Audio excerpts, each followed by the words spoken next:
இது வரைக்கும் ஒரு நடிகர கூட கூப்பிட்டு வச்சு என்ன பேசுனதே கிடையாது. சரிடா தம்பி, நீ 4 தேசிய விருது வாங்கி குடுத்தா, முதல்வர் ஐயாவுடைய ஃபோட்டோவ நடிக்க வச்சு 4 தேசிய விருது வாங்கி குடுத்தா, 5 தேசிய விருது வாங்கி குடுத்தா, நான் 100ல 1 பங்கு பார்வையற்றவங்களுக்கு வாழ்நாள் முழுக்க குடுக்குறேன்டான்னு சொல்லிட்டு ஒரு நடிகர் கூட சொன்னதே கிடையாது. 100ல 1 பங்கு தானே கேட்கிறேன். நம்ம தமிழ்நாட்டுல இருக்கிற பார்வையற்றவங்களுக்கு. அது நான் சும்மா கேட்கல. நம்ம தமிழ்நாட்டுல இருக்கிற முதல்வருடைய ஃபோட்டோவ நடிக்க வச்சு 8 தேசிய விருது வாங்கி தரேன். அப்படி அந்த படத்துக்கு 8 தேசிய விருது வாங்கி குடுத்தா, 100ல 1 பங்கு தமிழ்நாட்டுல இருக்கிற தமிழ் சினிமா நடிகர்கள் பார்வையற்றவங்களுக்கு கொடுக்க தயாரா? இது சாதனை. இது இன்னைக்கே நின்னு போற சாதனை கிடையாது.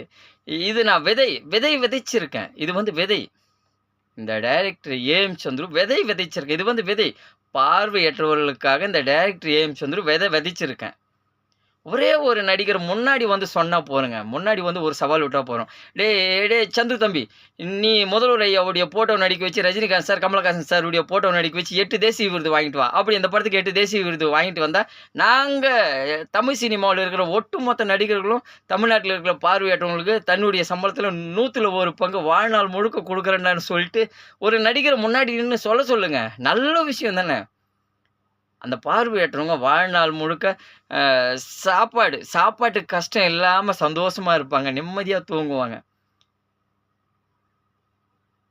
அந்த பார்வையற்றவங்களுக்கு நம்ம தானே உதவி செய்யணும். நம்ம தமிழ்நாட்டுல இருக்கிற பார்வையற்றவங்களுக்கு நம்ம தானே உதவி செய்யணும். 100,00,00,000, 200,00,00,000 நம்ம சம்பளம் வாங்குறோம்ல. தமிழ் சினிமாவுல நடிகருங்க, டைரக்டருங்க எல்லாருமே வந்து 100,00,00,000, 200,00,00,000 சம்பளம் வாங்குறோம்ல. நம்ம தமிழ்நாட்டுல இருக்கிற பார்வையற்றவங்களுக்கு 100ல 1 பங்கு வாழ்நாள் முழுக்க குடுக்குறதுல என்ன குறைஞ்சு போறோம்? எவ்வளவோ செலவு பண்றோம் நம்ம. இப்படி போனா டீ சாப்பிடுறோம், அப்படி போனா ஹோட்டல்ல சாப்பிடுறோம், கார்ல போறோம், ஹெலிகாப்டர்ல போறோம், ஃப்ளைட்ல போறோம். லட்சமா செலவு பண்றோம். 1,00,00,000 சம்பளம் வாங்கும்போது, அதுல ரூ. 1,00,000 நம்ம தமிழ்நாட்டுல இருக்கிற பார்வையற்றவங்களுக்கு குடுத்தா என்ன குறைஞ்சு போயிட போறீங்க? நடிகருங்கள பார்த்து தான் நான் கேள்வி கேட்கிறேன். 1,00,00,000 சம்பளம் வாங்குறீங்க. நடிகருங்களுக்கு தான் இந்த கேள்வி. நடிகருங்கள பார்த்து தான் இந்த கேள்வி கேட்கிறேன். 1,00,00,000 சம்பளம் வாங்குறீங்க. நம்ம தமிழ் சினிமா நடிகருங்க. அந்த 1,00,00,000ல ஒரே 1,00,000 பார்வையற்றவங்களுக்கு குடுத்தா என்ன குறைஞ்சு போயிட போறீங்க? அது நான் சும்மா கேட்கலையே. நம்ம தமிழ்நாட்டுல இருக்கிற முதல்வர் ஐயாவுடைய ஃபோட்டோவ நடிக்க வச்சோம்.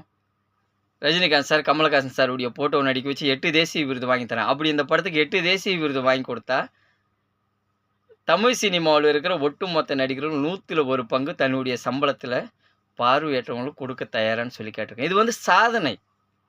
உலக சாதனை.